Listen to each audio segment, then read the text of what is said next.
a problem here, and it's more than just Alvin streaming Punisher. When life begins to suck, who's reporting it? Luckily, you got two friends who you won't forget. Coming live, Alvin and friend on survival. Laughing non-stop, case drops on a cycle. Louder than intrusive thoughts off an iPhone. How they make the world seem bright with the lights off? AFs, it might as well stay up. Lies being told like that dinosaur BS. Magnifying glass to the ground if they don't see us. Having the time, roasting your favorite pizza. Bougie ain't an option, it's the wage. Take it to the grave, have moving to the place. You already know when they take the case. Laugh the pain away, it's affirmative murder. Hello and welcome to Affirmative Murder, the Equal Opportunity Murder Podcast. I'm your host, Alvin Williams, and alongside me, as always, is my partner in true crime, Francel Evans. Hello, people. That's Swedish if you didn't know. It means hello. That's Swedish for him. I'm going to keep it simple with a nice hello.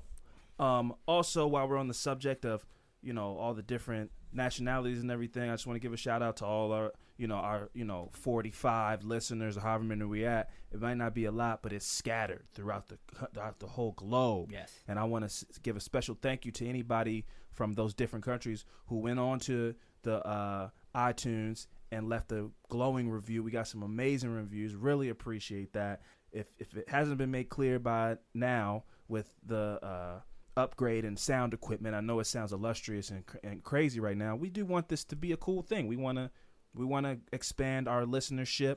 We think that we have a mission that is both fun and necessary because as we speak, I'm tracking a disparity that is happening in the North American region right now between my man Cleophas Cooksey in Phoenix, Arizona, and this fucking Toronto serial killer whose name escapes me right now. I read a story about this guy on the Time Magazine website.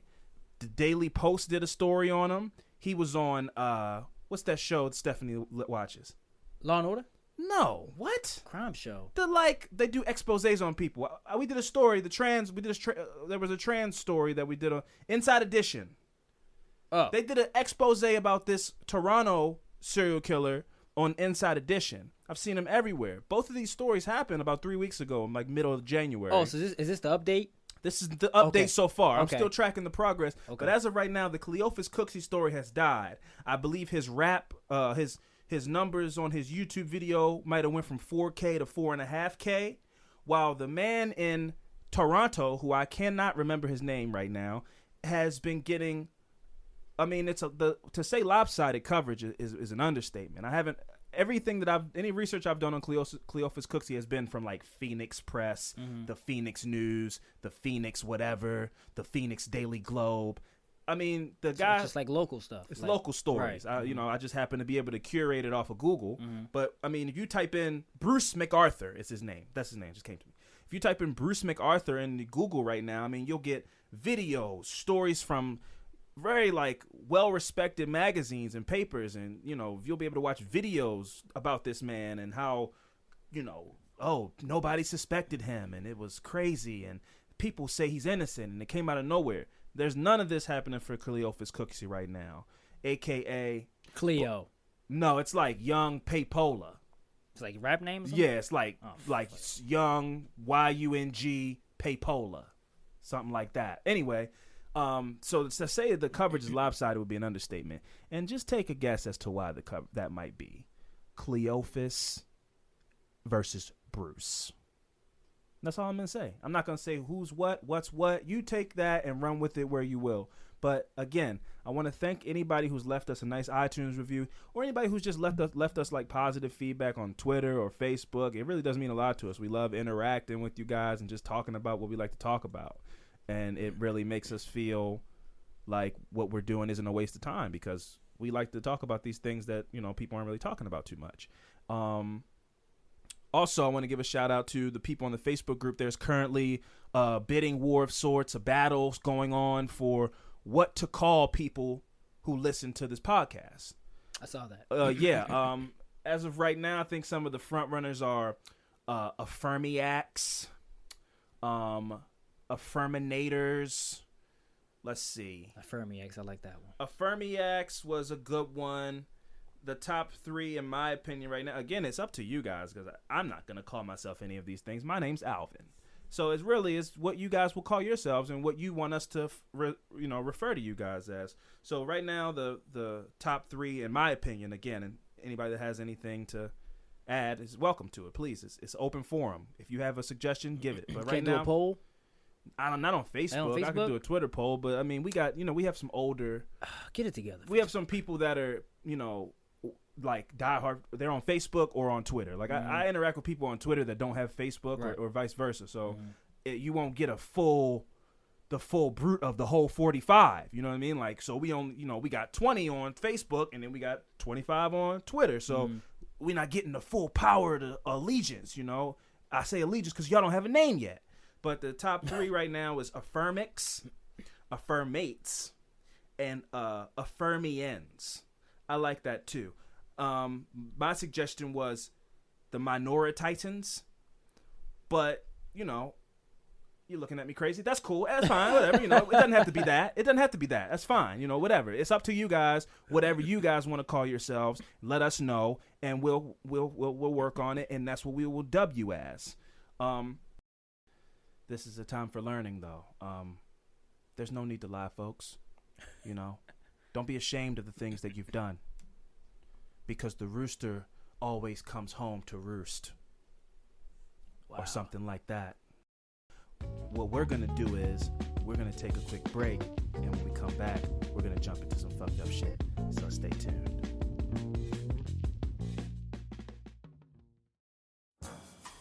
Affirmative Murder is brought to you by Rosetta Stone. Do you have plans to travel abroad soon? Maybe you met abroad or a fellow on one of these dating apps. Or maybe you're just trying to decipher the latest fire Bad Bunny lyrics. Whatever the case may be, if you're looking to learn a new language, then Rosetta Stone is for you. Rosetta Stone is the most trusted language learning program around. It's available on desktop for a more stationary user, or it can be used as an app on a phone or a tablet if you're more on the go. Rosetta Stone teaches you through immersion. Instead of memorizing and drilling vocabulary words, you learn by matching audios from native speakers to visualize reading stories, participating in dialogues, and other practical language skills to fast-track your ability to communicate fluently. Rosetta Stone offers over 20 languages, from Spanish to French, Italian and German, to Chinese, Korean, and Japanese, and even Dutch, Arabic, and Polish. And right now, they're offering lifetime memberships. If you buy into the program right now, you get forever access to all lessons for all languages and literally never pay a renewal fee. Rosetta Stone has been in the game making people bilingual for over 30 years, and it's been around that long because it works. They know what really works when it comes to getting you started with a language, helping you remember what you've learned, and motivating you to stay on track. I went to Europe last year and I didn't use Rosetta Stone to try to learn French. Went there, offended a pastry chef, and he threw a baguette at my head. So the next time I take a trip, I won't be making that mistake again. I will be learning the language through Rosetta Stone. So don't put off learning that language any longer. There's no better time than right now to get started. Just open up your internet doohickey, go to Rosetta Stone, sign up today.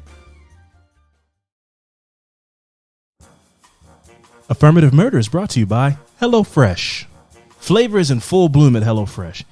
Enjoy the taste of spring with chef-crafted recipes featuring ripe, seasonal ingredients delivered right to your door. With HelloFresh, you get farm-fresh, pre-portioned ingredients and seasonal recipes delivered right to you, so you can skip trips to the grocery store and count on HelloFresh to make home cooking easy, fun, and affordable. HelloFresh cares about quality. That's why their seasonal ingredients are picked at peak ripeness and travel from the farm to your home in less than 7 days, so you know they're fresh. And I have to say, I've been doing a lot of home renovations lately, on top of work and the podcast. So there's nothing better than coming home after a long day, getting some projects done, and just knowing that you have fresh vegetables, quality produce, and instructions to whip up a meal easy enough for a 6-year-old to read. HelloFresh is forever coming and clutching this house. And if you go to HelloFresh.com/AMP16 right now and use the promo code AMP16, you will get 16 free meals plus free shipping. Again, that's HelloFresh.com/AMP16. Use the promo code AMP16 for 16 free meals plus shipping. That is also free.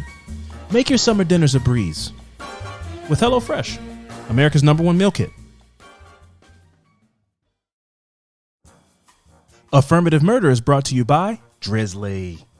Gifting is hard. This isn't breaking news. But what might be breaking news is that you can now send beer, wine, and spirits right to your friends and family with Drizzly, the go-to app for alcohol delivery.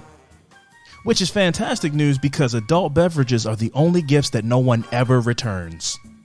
And Drizzly's tailored experience lets you find the perfect drink for the occasion, no matter what it is. You'll save time by shopping a huge selection of drinks from wherever you are. You'll save money by comparing prices on said drinks from across a bunch of stores. And you'll get to spend more time sipping on those bevies with your giftees. You know, if they're the sharing type. Not like Fran. Download the Drizzly app or go to drizzly.com. That's DRIZLY.com and get your favorite drinks delivered today. Ding dong, it's Drizzly. Oh, that was terrible. Must be 21 and over, not available in all locations. Back to the pod. Fran, I'm ready to hear your affirmative murder this week, please. Okay, my affirmative murder this week is another white guy. Okay. Only because nice, no, keep it diverse, man. I'm on a roll. I'm on a roll with these hometown murders. Okay. I'm on a roll right now. I mean, I really enjoyed the one you told last week. It was really cool. I was able to visualize where you were going. It was. Some people might say that was too local of a story because they don't know where the Best Buy is. Mm-hmm. But fuck them. Yeah, I like it. I agree. I enjoyed it. So deal with it. How about you Google Maps the Best Buy in the White Marsh Shopping Center? Shut the fuck up. But yeah, no. The true definition of diversity is to include white people as well sometimes. Yeah. So, this is a minority podcast, but the more minorities we do, white people, in fact, become the minority. Yeah. And we are at episode 20. Whoa. So we are? This is episode 20? This is episode 20. Oh, man. So 2 out of 20, that's a minority. Yeah. So go ahead. Do your white guy. Okay. So convicted Baltimore killer Joseph Metheny.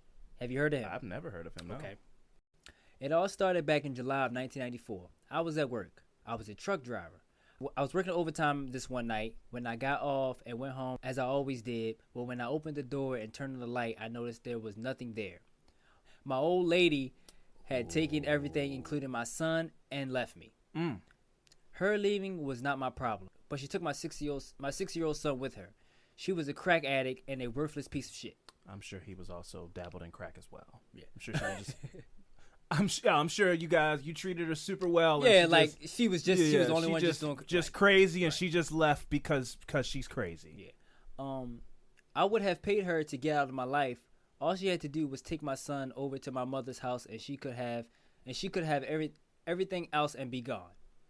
I found out about 6 months later she had moved on the other side of town with some asshole that had her out selling her ass for drugs.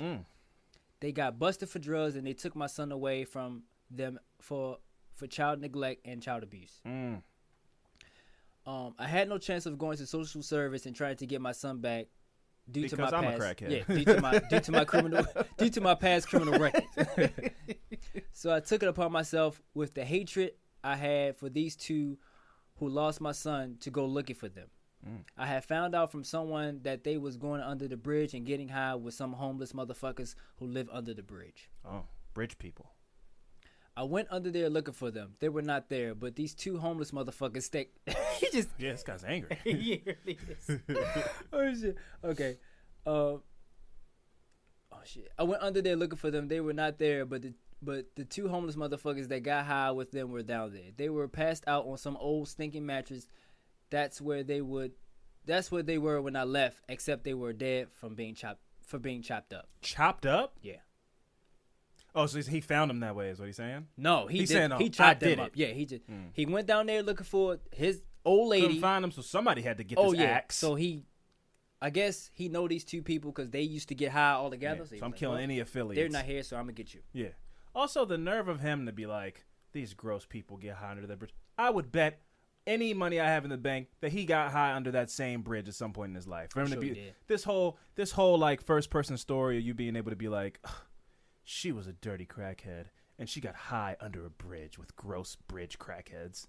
The nerve of her. It's like, you lived in a trailer with, you guys had a common interest. Right. I'm sure one of them was smoking crack together. And I'm sure you chopped up 2 people that probably considered you friends. Or you probably wasn't having no more crack. He wasn't giving me no more crack, so I had to go. Yeah. What, am I going to not smoke crack? Earl? What's his name? Joe? What, am I going to not smoke crack? Joe? No. I'm going to take Joe Jr. I'm going to get high on crack. Because this is the awful life of Joe Jr. So he chopped those two guys up. Jesus. The same night, I lured the first crack whore down under that bridge. I got her high and was trying to get information out of her. Got her high just off some crack he just happened to have. he bought it for the purpose of killing crackheads. Maybe he took it from the two guys that he killed. I'm sure. I'm sure it wasn't his personal stash of crack. And I'm sure he didn't smoke it either with her when he lured her. Like, I'm sure he didn't, like, lure her down there by getting high on crack with her. I'm sure he didn't. Yeah, so he said, I got her high and was trying to get information out of her about my old lady's whereabouts. She acted like she didn't know. So I beat the hell out of her and raped her ass and then killed her. Jesus. I put her in some bushes and went and lured the second bitch down there. Yeah, so this dude. This is all in one night. Yeah, this is all in one night. Oh God. And this is after a work day. He said he just got off of work. So he got off of work, went home, saw that his wife old lady wasn't... and his son not there. All of this is in one night. All this is one night. Wait, no, that's impossible. Because the had to kid be. got taken away. 6 months later, I said that. Yeah. There you go. I got caught up in the story. You turned it into an incredible story with that that's part. That's how I wanted I was to like, be. it couldn't be. I wanted him to like get off work at like 3. My stuff's went home. gone. Oh, let me get my axe. Everybody dies tonight. That's impossible. I mean, that's wanted it to that's be all crazy, one but that's day. impossible. Yeah. Okay. So 6 months later, he this is one night. 6 months later. Yeah. But this is all one night. Yeah. This is all okay. one Okay. night. Cool. Yeah. Yeah. So I put her in some bushes and So he's at 3 right now. Three murders. Yep. Yeah. Okay. I put her in some bushes and went and lured the second bitch down there. I did the same to her as the last one. But as I was about to throw her in the bushes with the other one, I noticed an old black man down by the river fishing, looking back up at me. Jesus. I grabbed a steel pipe that was laying by and ran down on him and laid his ass. Wait, that's not what he said. And laid his head wide open. Oh. So I put. This sounds like Friday the 13th or something. He just taking out. Everybody. You're a witness? Oh, you got to go. But that guy wasn't the witness. He was fishing. He saw him. He said he looked back. He looked back. At him. Yeah. Oh, okay. Jesus Christ. For anybody that don't know this guy, look him up. His name is Joe Matheny. This guy is 340 pounds. Oh, massive. He's a big fat dude. That makes even more sense. Because the things you're describing are that of, like, the Juggernaut from X-Men. I mean, like, to be able to hack up to people takes much strength. To drag a woman down to wherever, bushes or whatever, rape her, splitting guys' skulls open. I mean, this guy's an animal. Oh, so this dude was 450 pounds. Oh. He's a 450-pound monster is what he... Yeah, so I grabbed the steel pipe that was laying by and ran down on him and laid his head wide open. So I put the two girls and him in the river and weighed them down with rocks. That was a very busy night for me. 5 murders within about 7 hours. I washed up in that river and cleaned up the crime scene as much as I could. Then left. Two and a half weeks later, I was arrested and charged with the murder of the 2 men I chopped up. I spent close to 18 months in the Baltimore City jail waiting to go to trial. The trial lasted 1 week and it was thrown out of the court because of the lack of evidence. I'm sorry?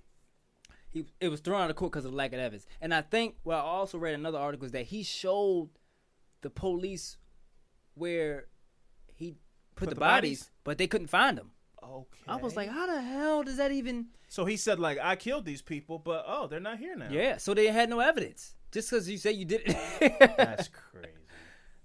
Yep. So he's saying that night I killed 5 people, and then I did 18 months in jail, and then I was free. Well, he did that in 7 hours, and then 2.5 weeks later, I think he got arrested for it. Yeah, but I'm saying, like, now we're saying, but I only did 18 months for all of that. Yeah. That's crazy. Yep. That's crazy. Yep. So it was thrown out of the court because of lack of evidence. So I was free again. I went back and talked to my old boss into giving my job back to me at the pallet company. There was a little trailer on the property, so I told my boss to let me stay there and I could keep an eye on the place. He agreed to this and gave me the keys to the front gate and main building. The company was on a dead end road and was very isolated. It was perfect for what I wanted to do. I lured 2 more crack whores up there to my trailer. I killed and butchered their bodies. I cut the meat up and put it in some Tupperware bowls, then put it in the freezer. I buried the remains in several shallow graves in a little woods behind the company. Over the next couple weeks, on the weekends, I opened up a little open pit beef stand. I had real roast beef, pork sandwiches, and why not? They were very good. The human body taste was very similar to pork. If you mix it together, no one can tell the difference. That's disgusting. And I'm mad that you did this story, because when I read this story a few months ago, it took me just recently, because for anybody who's not from here, pit beef is like everywhere. Mm-hmm. Pit beef isn't everywhere, if you didn't know that. But like it's not like everywhere. Like snowballs? No, like it's like snowballs. Yeah, like everywhere doesn't have snowballs. Right. Everywhere doesn't have pit beef. But yeah, pit beef is basically like sliced thin meat sandwiches. You put your own barbecue sauce or whatever on them. It's delicious. And when I read the story, I was like, oh, well, I guess I can't eat pit beef anymore, because literally the whole tradition of pit beef is like they're little shacks, like they're little beat up little stands, and that's typically where I've had the best pit beef from. Yeah, but it could be some guy's back. You don't know. It could be somebody's back meat. Continue. Thanks a lot. Yeah, so everything was going pretty good until I ran out of my own special meat. Fucking guy calls it his special meat. It's people meat. I lured another bitch up into my tree. He's just going off with the B word, man. Who is he? He talks like Rodney Dangerfield or something. So I lured a bitch down there. She was a real fat bitch. You know what I mean? She had fucking gams on her. So I cut her back meat off and I put it in my special meat containers. This bitch had gams on her. What are you talking about? I got her in there and started to rip her clothes off, knocking the hell out of her. She was screaming, but there was no one around to hear her except me. This is nightmarish, man. Yep, and I just kept on laughing at her. Oh God! I turned around for a split second, and that was my mistake. For she ran out the door before I could get to her. So this guy, he was just having and she bitch darted out the door, and he's 450 pounds, so there's no way he's not going to treat you. He got his hands on you, it's over with. But if you can get 10, 15 yards, you're home free. Yeah. He was having so much fun brutalizing this woman that he got distracted. That's insane. Like, I was just having a good time laughing and punching her, and then I turned around 1 second to put on some music, because I love music when I beat, and she got away. That's crazy. Yeah, man. I guess he didn't think she was brave enough. Yeah. Shit. Or maybe he thought he knocked her out, or I don't know. That's crazy. That's insane. But you in this little ass trailer, this guy's 450 pounds. In the middle of it's so isolated that nobody could hear you scream. That's fucking crazy. It sounds like a place like this is from like a horror movie. That's crazy. I picture it's in the woods and none of the trees have leaves on them. And that's how and I used to deliver to a pallet company, and that's exactly how it looks. It's just pallets all over the fucking place, and it's just trees. It's all pallet companies always sit by themselves. They never it's close to anything. That's nuts.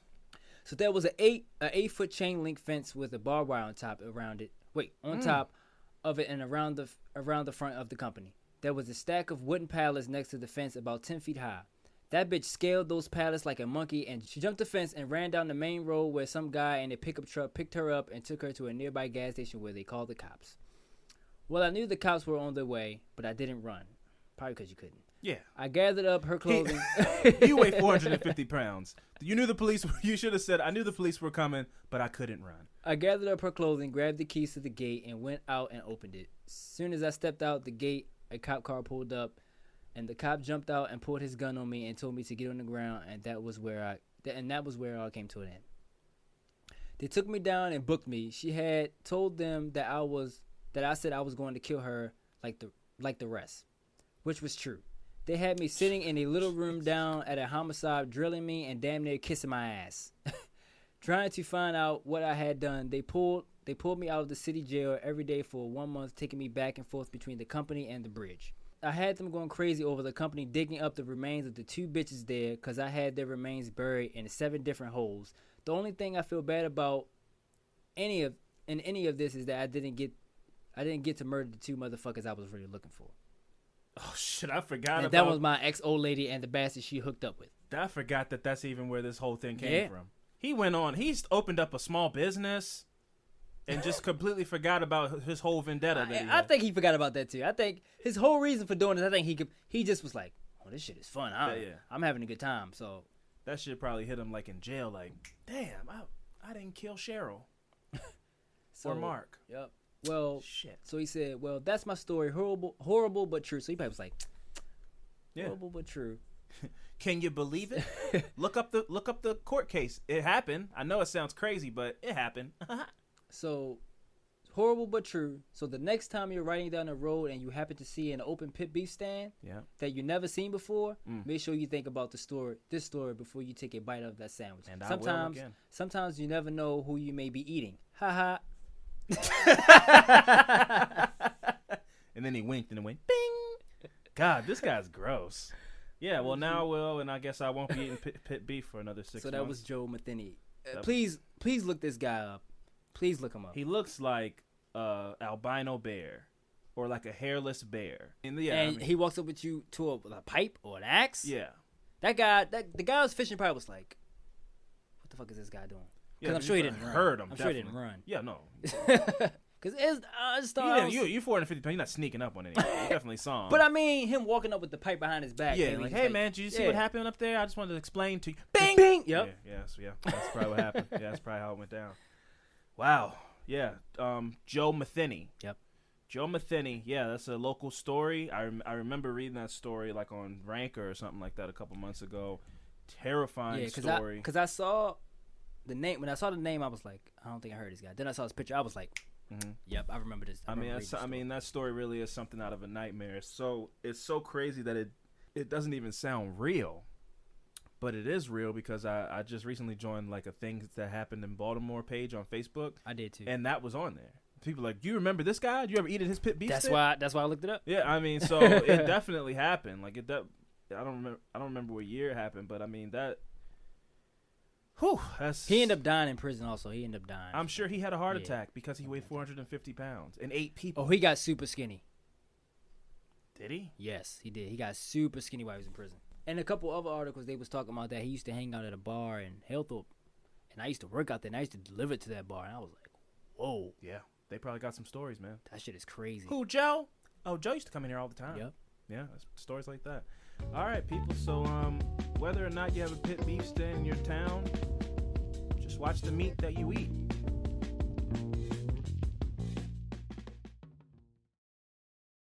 All right, and we are back. Fran, are you ready for my affirmative murder this week? Just let me sip some water real quick. All right. You hydrated? Yep. So. Okay, cool. My affirmative murder this week is that of Charles Sabaraj. Okay. A.K.A. the Serpent, a.k.a. the Bikini Killer. Okay. So Charles Sabaraj was born April 6, 1944 in Saigon, Vietnam, and was the son of an Indian father and a Vietnamese mother. He spent part of his childhood on the rough streets of Saigon, and after his mother married an officer in the French army, he split his time between Indochina and France. Placed in a French boarding school, Sabaraj gave a taste of what was to come by attempting to run away back to Saigon multiple times by sea. Like, he would, like, try to get on boats. He made it pretty far one time, but he never quite made it to Saigon. But he would, like, hop on boats and just try to go back to Saigon. Wow. I guess he didn't like it there. He's like, get out of my room, Mom. I don't want to be here anymore. I hate him. I hate my new stepdad. And he, like, hop on a boat and leave. As a teenager, Sabaraj began committing petty crimes. He received his first jail sentence for burglary in 1963.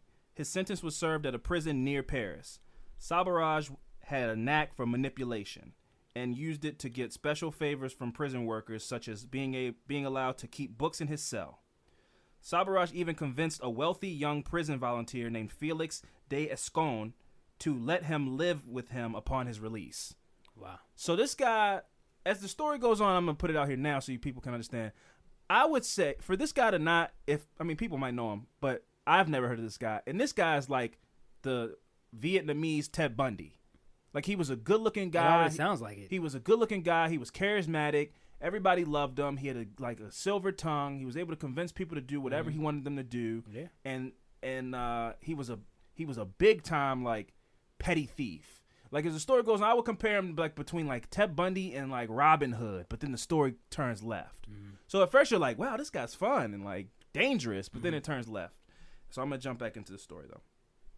Shortly after his release, after getting settled in as Felix's new roommate, Charles began a relationship with Chantal Compagnon.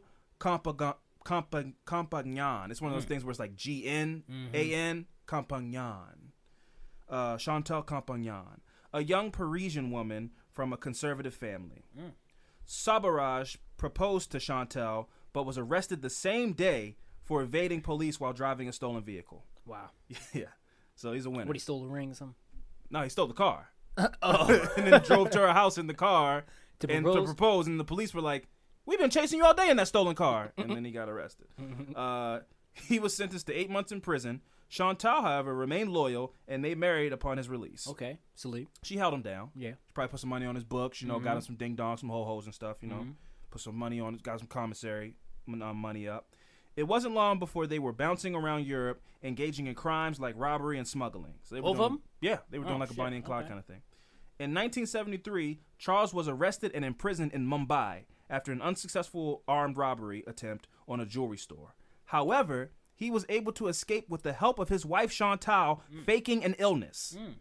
But they were recaptured shortly after. But she once again held him the hell down. Like, look, I need you to pretend like you're throwing up, and I'm dying. And then he snuck out the back door, and then she was like, "Oh, I'm not sick anymore." And then she got up and met him outside, and they ran away. But they got caught not long after that. Sabaraj borrowed bail money from his father, and Chantal and him fled to Kabul soon after. So he borrowed money from his dad to make bail, and then skipped town, leaving his. I think when you do that, they're like, take your house or whatever. You have to, like, the whole point of bail is like, the bail bondsman pays the 10% or 12% or whatever, and then once you go to your court, they get the money back. Oh. The bails company does. Oh, really? Yeah. I never knew how it worked. Yeah. So like the court needs $12,000. It's like a loan.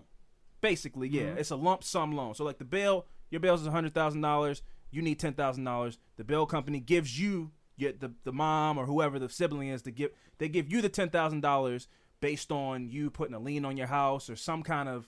Dang. You have something that's you're good for $10,000. Like you have to prove to the bail bondsman that I don't have $10,000 right now, but you can. If I don't get you $10,000, you can have my house or you can have my car or whatever.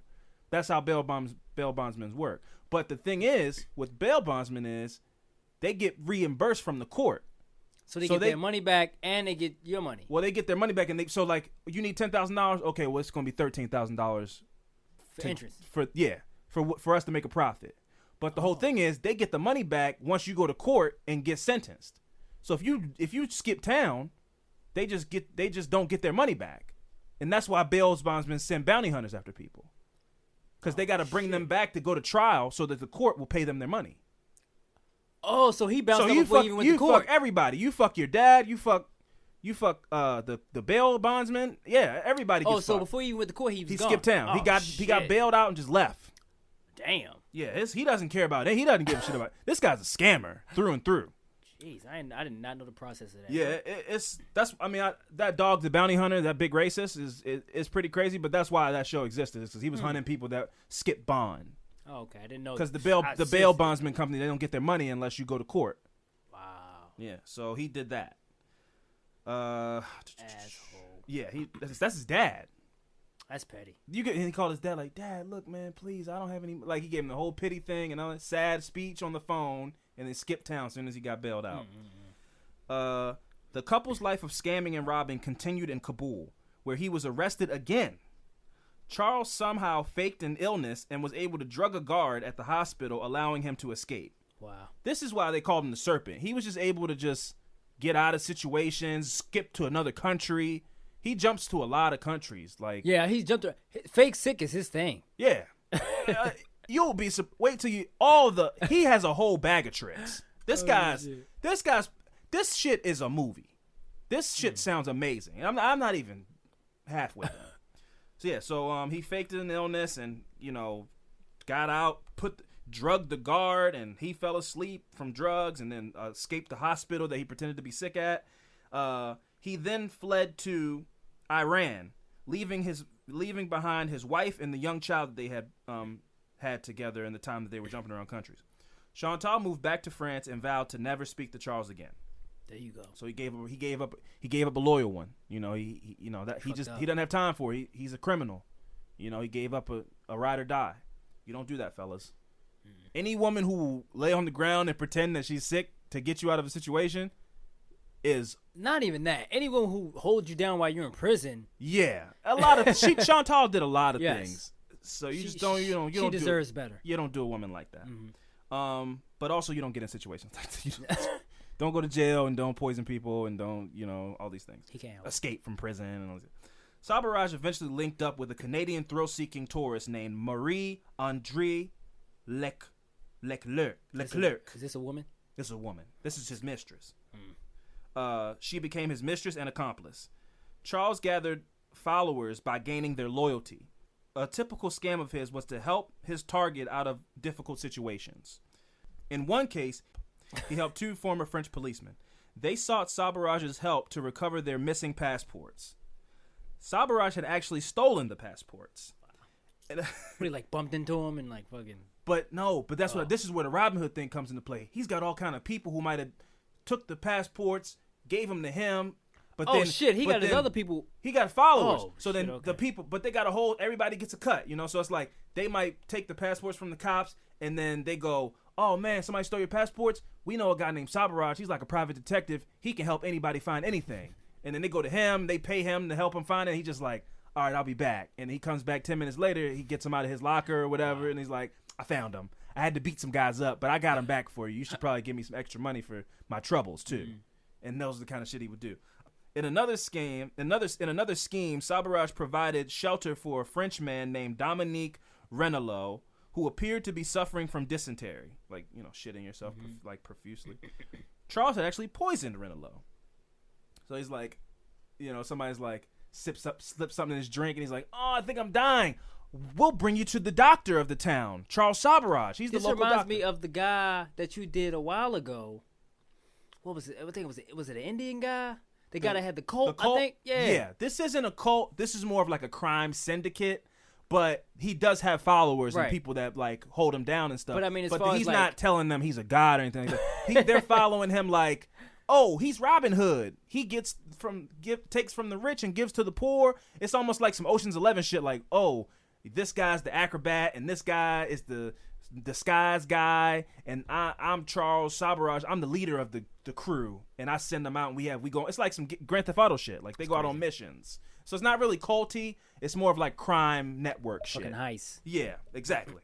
Charles eventually linked up with a young Indian named Ajay Chowdhury, a fellow criminal who eventually became his second in command. The duo committed their first known murder in 1975. Most of their victims were people they had convinced to commit crimes with them, who would then threaten to expose the crimes to the authorities. So it's like, you gotta, if I think you're gonna snitch, I gotta take you out. You gotta go. Yeah. So that was most of the time is what they were saying. This guy's networking is crazy. Yeah, he convinces people to do some crazy shit. He's very like mobbish, very like Italian mob kind of vibes, but he's from Saigon. He's from Vietnam. Yeah. The first victim was a young woman from Seattle named Teresa Knowlton. She was found drowned in a tidal pool in the Gulf of Thailand. The next victim was a young nomad named Vitaly Hakim. You know what a nomad is, right? Just like somebody that wanders they don't have a home. Like if a nomad, the equivalent of a nomad here would be like a bum with the stick and bindle and just rides the train. Just a journeyman. Yeah, sure. That's another word for it. Hops on the train. I go from Cincinnati to Chicago, from Chicago to L.A., and I don't have a home, man. Wherever I get a bed at night and a hot meal, that's where I live. Okay. So he killed a guy who was kind of like that. Wow. His name was Vitaly Hakim, whose body he burned. And the body was eventually found on a road to a resort where Charles and his growing clan were staying. A burnt body? Yeah, they eventually found it. A Dutch couple was invited to Thailand after meeting Sabaraj in Hong Kong. He's guy's all over the place. Yeah, I mean, if this guy was like working for like what's that, like Amway or something, anything like that, where he like sells things, he'd be a great door-to-door salesman. Wow. He's really good at like being like, again, he's very Ted Bundy-esque. Great smile, I suppose. Tall, good-looking Vietnamese guys like, "Hi, I'm Charles. Do you want to be my friend?" So he did that to these Dutch people in Hong Kong, and then called them and was like, "Hey, man, we're in Thailand. You want to come to Thailand and hang out?" So check this out. the couple gets to Thailand.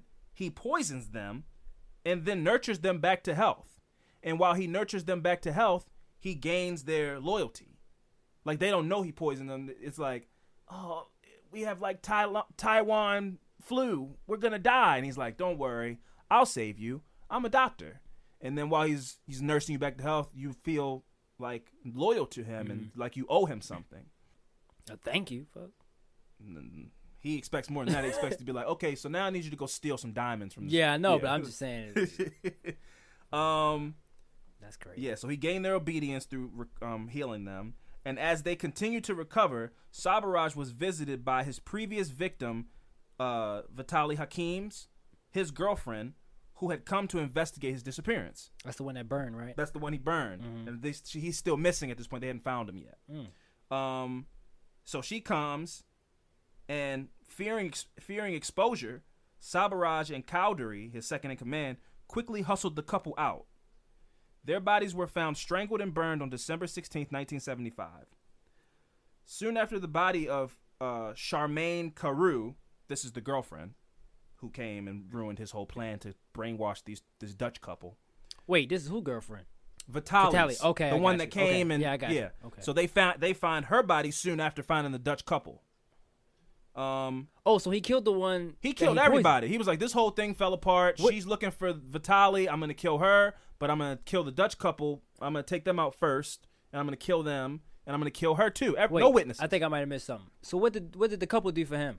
The Dutch couple didn't do anything. They were still recovering from being poisoned. So they're still like getting their strength back from being poisoned, but they're loyal to him now. Oh, I thought he got him to do something at some point. No. They're still recovering from being poisoned. He hasn't even got to use them yet.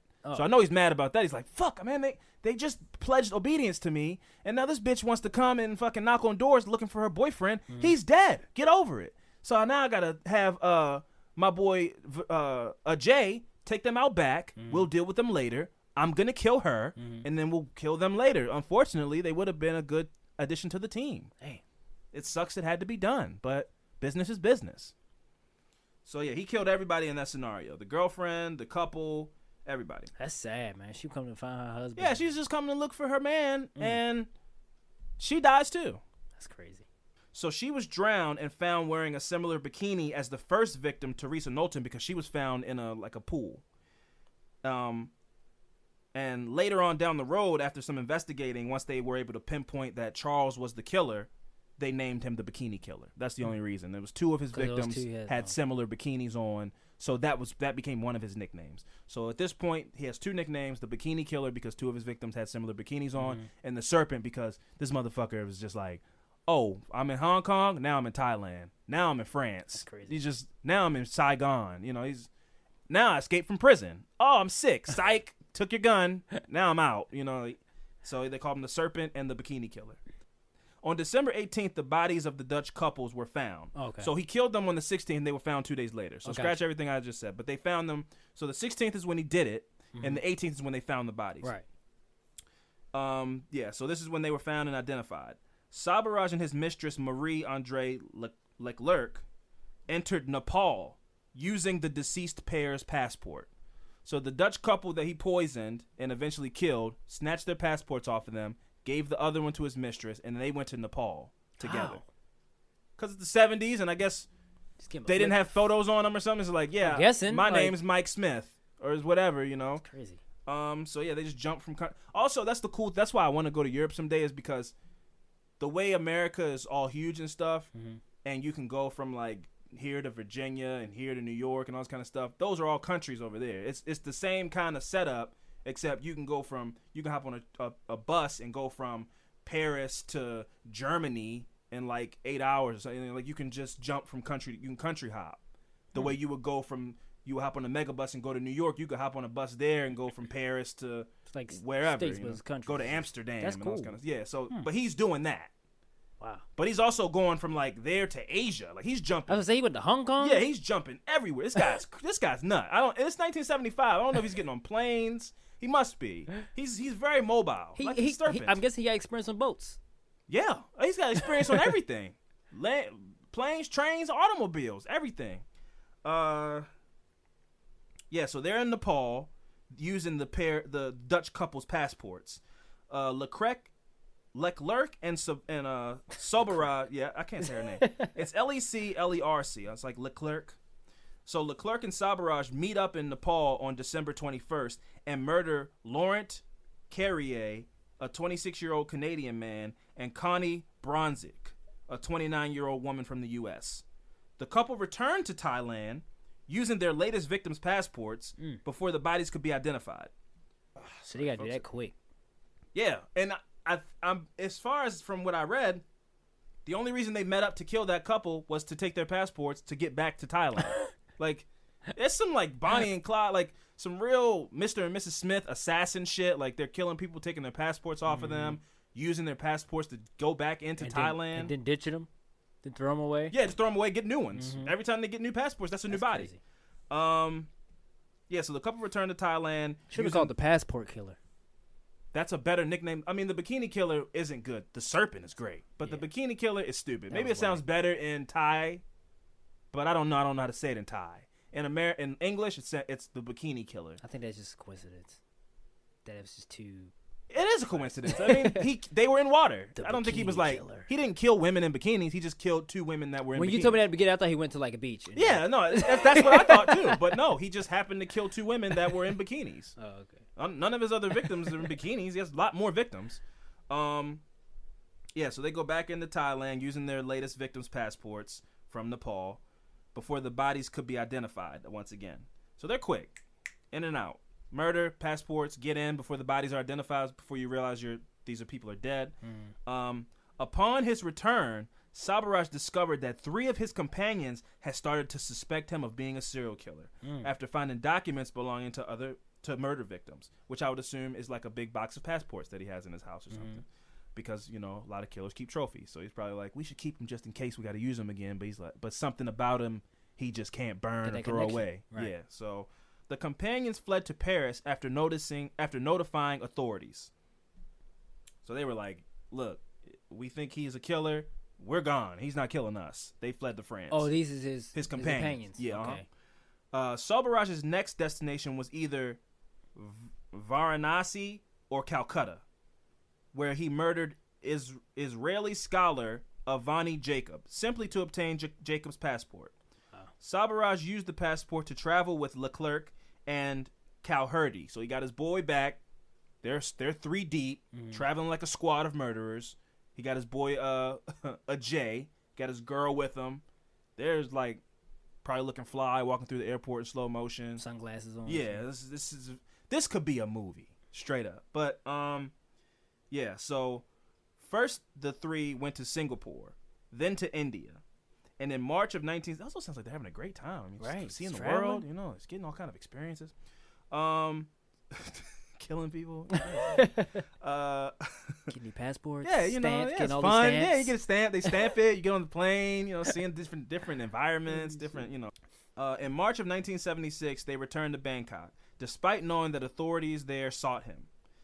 The clan was interrogated by Thai policemen in connection with the murders, but released because authorities feared that the negative publicity accompanying a murder trial would harm the country's tourist industry. So they were like, read that again.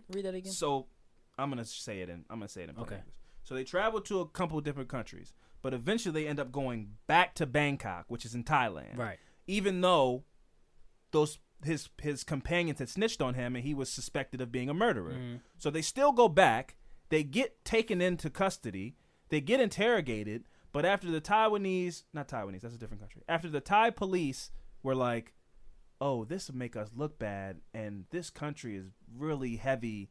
A lot of our money comes from tourism, and a murder trial will make us look bad. So let's just not even go too much further into this. And they let them go. Wow. Or let him go. I think it was just him that was suspected of being a murderer, but they let him go because it would look bad. That's crazy. Yeah. It's all about the money. Yeah. And also, I want to go to Thailand. I don't know if I'll trust people now because he also has a lot of scams where he's like, oh, you want to ride? Like to tourists. A lot of, if you notice, a lot of people was like that he killed her from like other countries, like Canada, you know. Right. He kills people that are on traveling. Right. You know, he kills tourists. Right. So I probably would keep to myself, you know. But Thailand, you could go there, JJ just came. My friend JJ just came back from Thailand, and he said like $5 there is like 500 baht. Yeah, my dad. Yeah, I mean, like you could go there with $3,000 and live like a king. That's crazy. Money's the food's cheap on the streets. It's not cheap. It's just the currency exchange is crazy. Mm-hmm. Like, you know, he said some guy told him that he had a crazy bar tab of like, yeah, we were buying rounds for everybody. It was like 25,000 baht. That's $2,500. That's a lot of money to me too. Damn. That's 25,000 baht is like $2,500. Okay. But $2,500 is a big bar tab. But if you're in Thailand and balling out, like if that was a rapper's bar tab, that's not a lot of money for a fun night. But 25,000 baht is a lot of money. He probably paid that guy's whole life for like a couple months with 25. Crazy. Whoever the bartender was that night. So that's the currency exchange. So I still want to go, even though this story is pretty crazy. So a Dutch embassy representative investigating the death of the Dutch couple that he poisoned was given permission to search Sabaraj's apartment in Thailand, where he uncovered documents and passports as well as poisons and syringes. So this Dutch couple ended up becoming the beginning of his undoing because the Dutch embassy wasn't letting this. I guess they're a small country. They're like, 2 of our people got killed. How did they get permission? From the Thai police. You know, they got police. Because they had him in custody. Is that no, why? because they had him in custody. He was a suspect. The Dutch people. He was a suspect of killing these 2 Dutch people. Oh, so they taking over for them. Yeah, so they're basically like, okay, y'all are giving up on this case for some reason. Okay. Can we come in and do our own investigation? Mm-hmm. If this was a movie, this would be like Steven Seagal coming over and being like, they gave up on this case. I'm going to go out there and see what's going on. Right. And then he's asking police, and they're like, just let it go, man. We don't know, but we have a guy we brought in custody. His name's Charles Sabaraj. Charles Sabaraj, huh? Can I go check out his apartment? Okay. Yeah, you can go ahead. You got 5 minutes. 5 minutes in and out. Don't touch anything. And he goes and he's like, a lot of passports in here. This guy's a man of many faces. Mm-hmm. And then so now he's priority number 1 for the Dutch police because they think he killed their 2 citizens. Mm-hmm. But he's already gone. Oh, he darted. He's already. I should have known. Yeah, come on, this guy's surfing. So a month. Actually, also the big part that I missed out on that is they got permission from the Thai police a month after he was already gone. After they had already let him out, so he already got into custody. So he's like, "Oh, we're hot here. Like, let's go." So a month after he is gone, the Dutch people come in and go check his apartment, and they're like, "Yeah, man, there's a bunch of poison and all kind of crazy shit in here, and passports from other people. This is the guy." As soon as he released, he was out of there. Oh yeah, he definitely was like, "Hey, Jay, meet me at the airport. We out of here. Go get a new passport. Wink, wink. Yeah, right. You know, wink, wink. You know what I mean." Yeah, Cowherdie. So yeah, Cowherdie, Sabaraj, and Leclerc had landed in Malaysia, where Cowherdie was sent to steal gems, and this is where this shit gets cold-blooded. After delivering the gems to Sabaraj, Cowherdie and his remains were never seen again. Wow. So he killed his right-hand man. Ruthless, man. Damn. Yeah. It is believed that Sabaraj murdered his former accomplice before leaving Malaysia to continue his and Leclerc's role as gem salesmen in Geneva. So they would pretend they had a scheme of... This guy...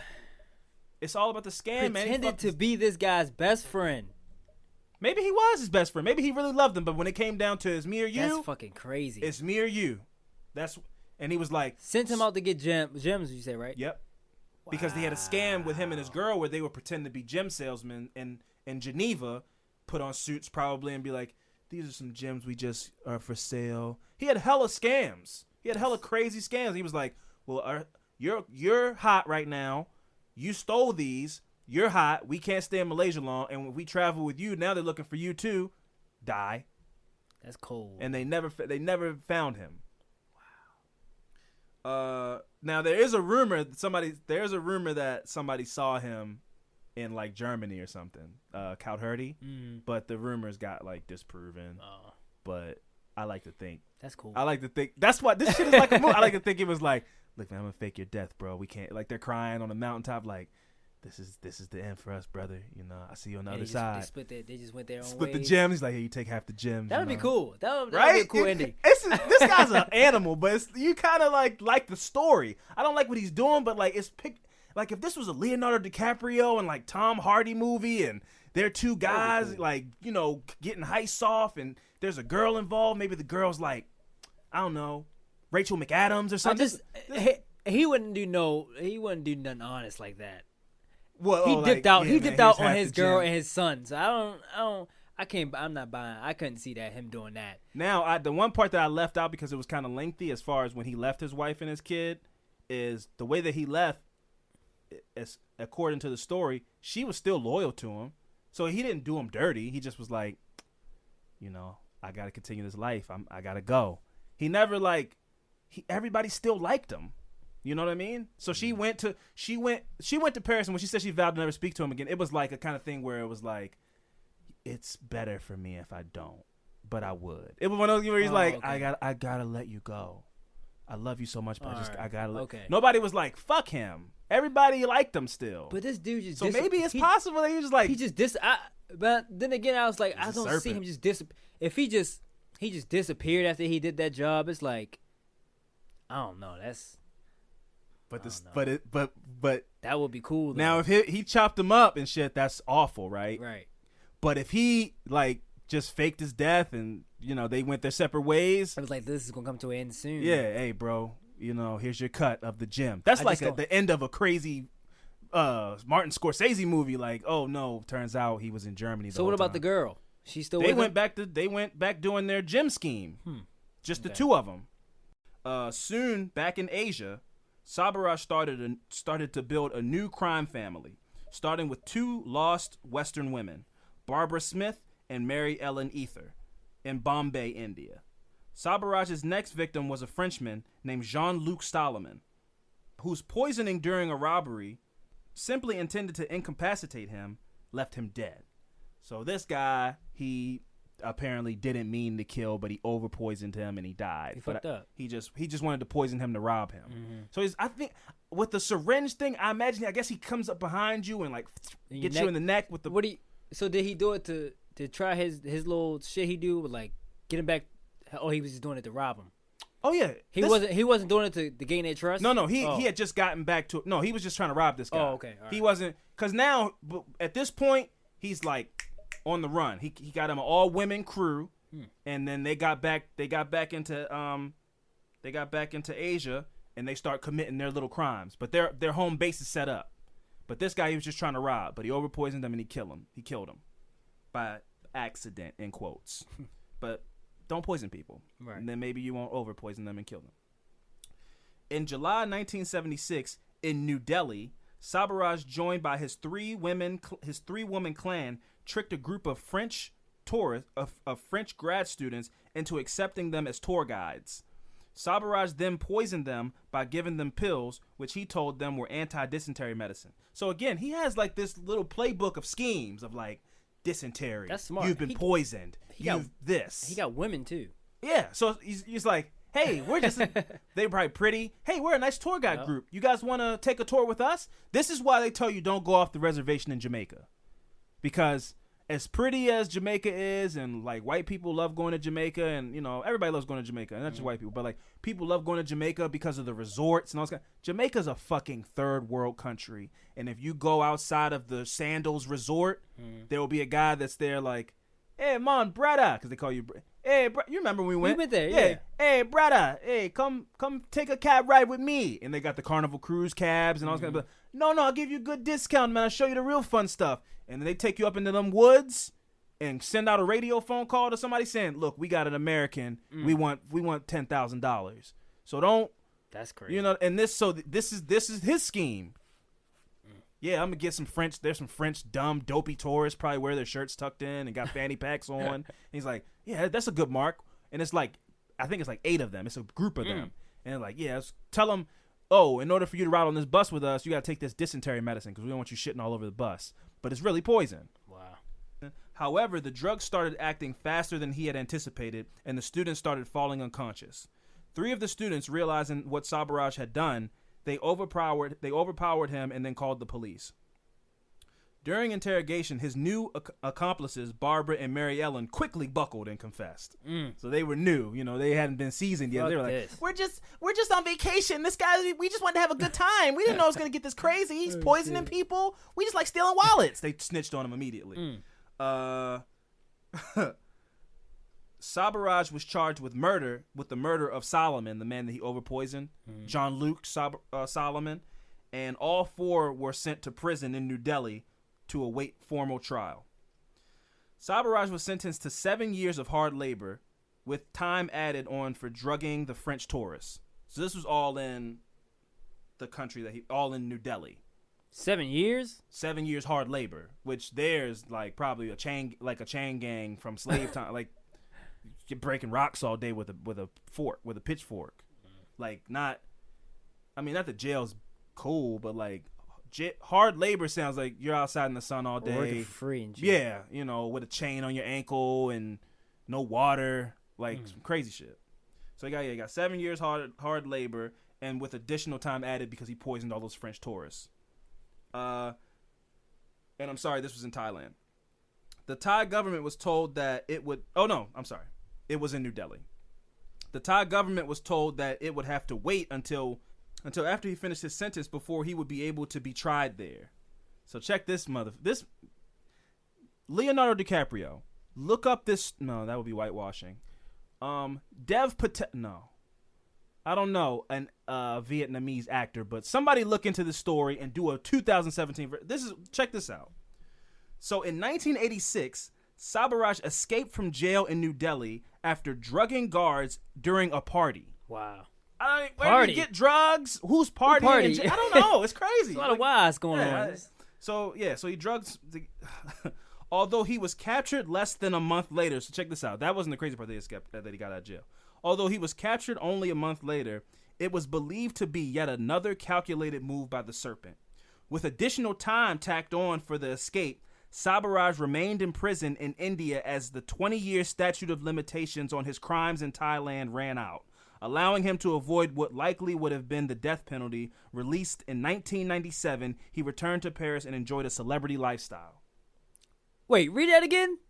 The end part. Again, I'm not going to read it. Okay. I'm going to tell it to you. Okay. So this motherfucker, they believe, and I believe too because of his track record, he escaped from jail on purpose so that he would be stuck in jail where he was in New Delhi for 20 years, because after 20 years, he can't be charged for what he did in Thailand. Wow. For killing the Dutch couple, for killing the nomad, for killing the nomad's girlfriend, for killing the girl who was in a pool, the 2 bikini girls, the other one. He can't be charged for any of those because it's a 20-year statute of limitations. So he escaped from jail to get more time so that he will pass the statute of limitations in New Delhi, or while he was in New Delhi, so that once he got out, Thailand can't extradite him back to Thailand. But what about the people that took over for Thailand